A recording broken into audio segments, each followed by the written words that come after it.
பாண்டி சங்கம் பிளாஸ்டிக் சங்கம் செய்தியாளர் சந்திப்பு. சென்னை சேப்பாக்கம் பத்திரிகையாளர் மன்றத்தில் தமிழ்நாடு பாண்டி பிளாஸ்டிக் சங்கம் மற்றும் தமிழ்நாடு வணிகர் சங்க பேரவையும் இணைத்து தொழில் சம்பந்தமான பிரச்சினைகள் தொடர்பாக செய்தியாளர்களை சந்தித்தனர். அப்போது பேசிய தமிழ்நாடு பாண்டி பிளாஸ்டிக் சங்கம் தலைவர் சங்கரன், பிளாஸ்டிக்கில் 99% குறுந்தொழில் சார்ந்ததுதான்.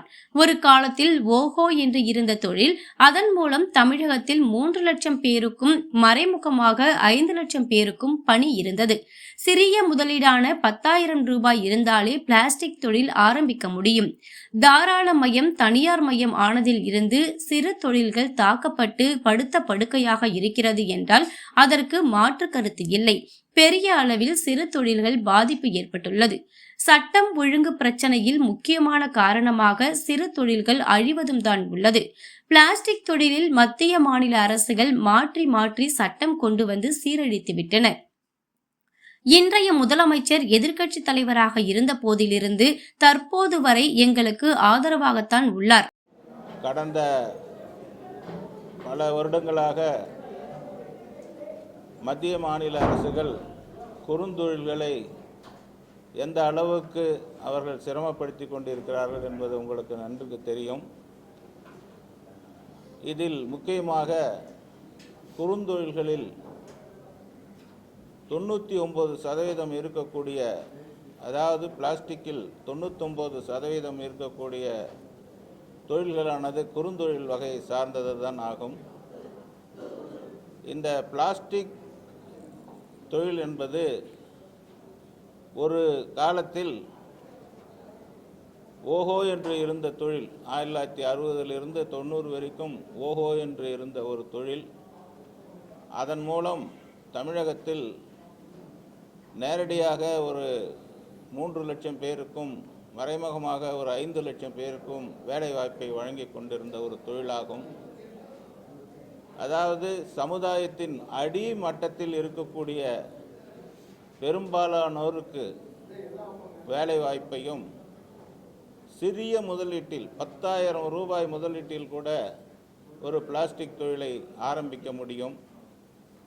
அப்படி இருந்த தொழிலானது 1991க்கு பிறகு அந்த தாராளமயம் தனியார் மயம் உலகமயம் என்ற கோட்பாடு இந்தியாவில் மாறிய பிறகு சிறு தொழில்கள் அன்றிலிருந்து குறிவைத்து தாக்கப்பட்டு இன்று படுத்த படுக்கையாக இருக்கிறது என்றால் அதில் எந்த விதமான மாற்று கருத்தும் இருக்காது என்று நினைக்கிறேன். இதில் நாங்கள் குறிப்பிட்டு இந்த அரசாங்கம் அந்த அரசாங்கம் என்று சொல்லவில்லை. அனைத்து அரசாங்கங்களும் வெளியில் பேசுவது சிறு தொழில்களுக்கு ஆதரவு என்று பெரிய அளவில் சிறு தொழில்கள் பாதிப்பை ஏற்படுத்தி கொண்டிருக்கின்றனர். இன்றைக்கு நாட்டில் நடக்கக்கூடிய பெரும்பாலான சட்டம் ஒழுங்கு பிரச்சனைகளுக்கு காரணமே சிறு தொழில் முடங்குவதுதான். பல காரணங்கள் இருக்கிறது. அதில் முக்கியமான காரணம் குறுந்தொழில்கள் அழிந்து கொண்டு இருப்பதும் ஒரு முக்கியமான காரணமாகும்.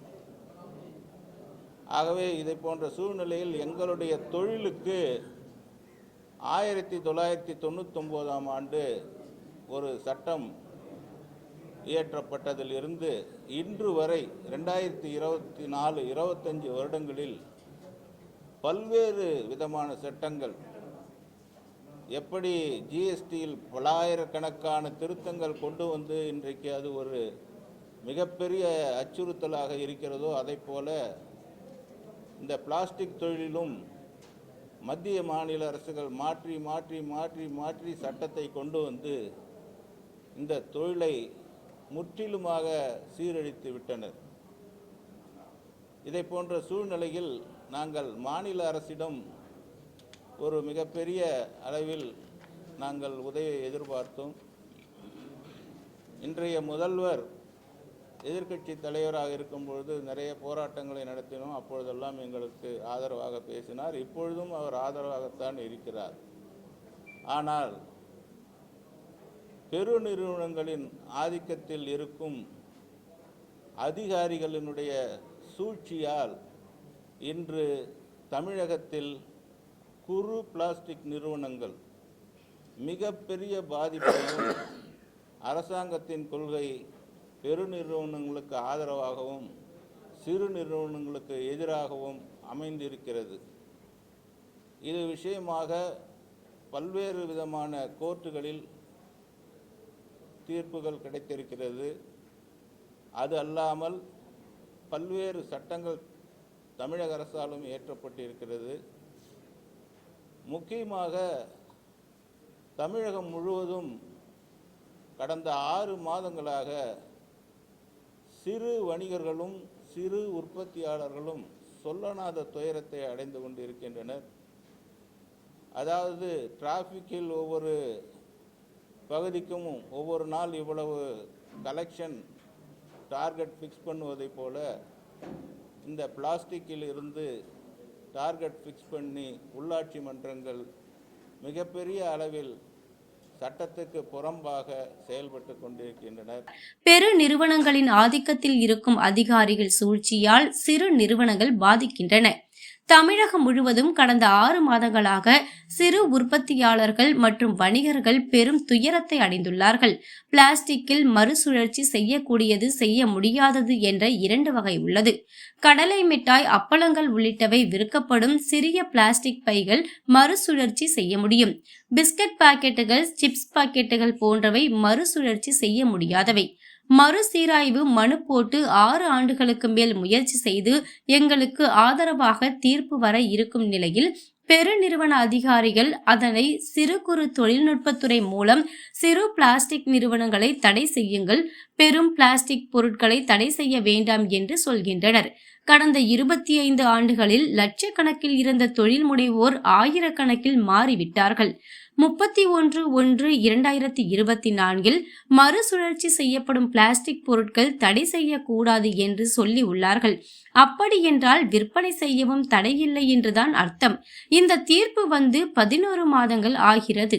அதன்படி இங்கு இருக்கும் நிறுவனங்களுக்கு தமிழ்நாடு மாசு கட்டுப்பாட்டு வாரியம் முறையான அறிவிப்பை வழங்க வேண்டும் என்று தொடர்ந்து பேசிய தமிழ்நாடு வணிகர் சங்கங்களின் பேரவைத் தலைவர் சவுந்தரராஜன், சென்னை உயர்நீதிமன்றத்தில் ரிட் மனு தாக்கல் செய்யப்பட்டு எந்தெந்த பிளாஸ்டிக் பொருட்களுக்கு தடை, எதற்கு தடை இல்லை என்று விரிவான உத்தரவு பிறப்பித்தது. சிறு வணிகர்களிடம் அதை செய்யப்பட்டது இல்லையா என்று பார்க்காமல் பிளாஸ்டிக் என்றாலே அதை உடனடியாக பறிமுதல் செய்து அபராதம் போடுகிறார்கள். தமிழ்நாடு வணிகர் சங்க பேரவை சார்பில் 15 மண்டலங்களிலும் மாநகராட்சி அலுவலகம் முன்பும் முற்றுகை போராட்டம் நடத்த இருக்கிறோம். 2024 மற்றும் 31/3/2024 எந்தெந்த பிளாஸ்டிக்குகளுக்கு தடை செய்யலாம், செய்யக்கூடாது என்று ஒரு விரிவான உத்தரவு சென்னை உயர்நீதிமன்றம் பிறப்பித்திருக்கிறது. இந்த நிலையில் எங்கள் சிறு வணிகர்களிடம் பிளாஸ்டிக் நீங்கள் உபயோகப்படுத்தக்கூடாது, பறிமுதல் செய்கிறோம் என்ற பெயரில் தடை செய்யப்பட்ட பிளாஸ்டிக் உபயோகப்படுத்தினால் பரவாயில்லை, எதையுமே அவர்கள் ஒரு பிளாஸ்டிக் என்று எடுத்துக்கொண்டாலே அவர்கள் உடனே அபராதம் போடுகிறார்கள், பறிமுதல் செய்கிறார்கள். இப்படி அடாவடித்தனமாக சென்னை மாநகராட்சி மூலம் நடந்து கொள்கிறார்கள்.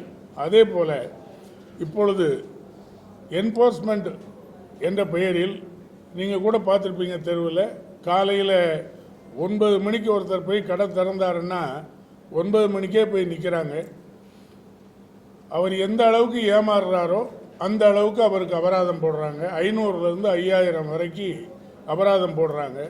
உதாரணத்துக்கு மதுரை வாயிலில் ஒரு 2 வீலர் பழுது பார்க்கக்கூடிய கடை, அது முன்னாடி 2 வீலர் நிப்பாட்டி வச்சுருந்ததுக்கு அபராதம் போட்டிருக்காங்க. என்போர்ஸ்மெண்ட்டுக்கும் ஒரு 2 வீலர் ரோட்டில் பழுது பார்க்குறதுக்கு என்ன சம்மந்தம்னே தெரியல. அது அவங்க சட்டத்திலே வராது, நீங்கள் கூட விசாரிக்கலாம். இப்படி பல்வேறு விதமான பிரச்சனைகளை நாங்கள் வணிகர்கள் காலையில் எழுந்த உடனே இன்றைக்கி எங்கெங்கெல்லாம் என்போர்ஸ்மெண்ட் வந்து பணம் பறிச்சுட்டு போயிருக்கிறாங்கங்கிற புகாரை வாங்கிறதுக்கே எங்களுக்கு நேரம் சரியாக இருக்குது. இதை எதிர்த்து தமிழ்நாடு வணிகர் சங்கங்களின் பேரவை சென்னை மாநகராட்சியில் உள்ள அனைத்து மண்டல அலுவலகங்கள் முன்பு முற்றுகை போராட்டம் நடத்த இருக்கிறோம். எங்களுடைய உயர்மட்ட ஆலோசனை குழுவை கூட்டி எந்த தேதியில் முற்றுகை போராட்டம் நடத்துவோம் என்பதை தெரியப்படுத்த இருக்கிறோம். தேதி விரைவில் அறிவிக்கப்படும். வணிக உரிம கட்டணம் 650 இருந்ததை 3080 அதிகரித்துள்ளனர். அதுவும் 3 ஆண்டுகளுக்கான கட்டணத் தொகையை கட்டினால்தான் வணிக உரிமம் வழங்க முடியும் என்கின்றனர். பல வகைகளில் சென்னை மாநகராட்சியால் கொடுமை நடந்து வருகிறது. நடக்கும் ஆட்சியில் அதிகாரிகள் சர்வாதிகாரியாக நடந்து கொள்கின்றனர். இதை தமிழக முதலமைச்சர் உடனடியாக கவனத்தில் கொண்டு சரி செய்ய வேண்டும் என்றார்.